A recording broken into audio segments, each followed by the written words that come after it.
Syederalun Israel sempat melayangkan tudingan bahwa Rumah Sakit Indonesia dianggap sebagai markas Hamas.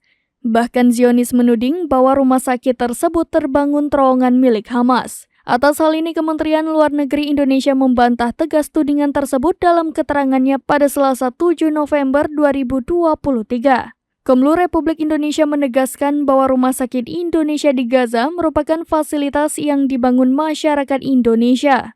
Tujuan pembangunan tersebut sepenuhnya untuk kemanusiaan dan melayani kebutuhan medis masyarakat Palestina di Gaza. Sebelumnya, bantahan juga disampaikan oleh Presidium Medical Emergency Rescue Committee, Dr. Henry Hidayatullah. Ia menjelaskan jika Rumah Sakit Indonesia yang dibangun di Gaza hanya untuk mengobati masyarakat yang membutuhkan. Oleh sebab itu, mulai dari proses pembangunan, desain, dan segala hal terkaitnya disesuaikan dengan kebutuhan rumah sakit.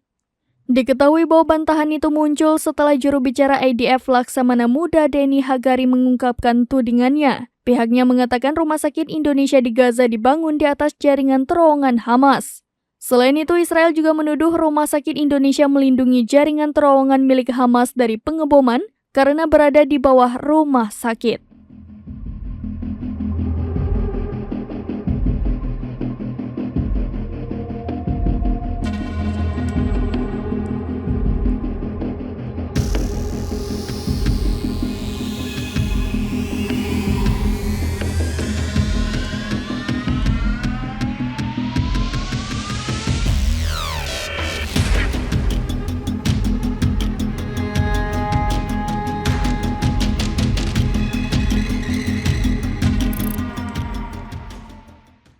Download Tribun X sekarang, menghadirkan lokal menjadi Indonesia.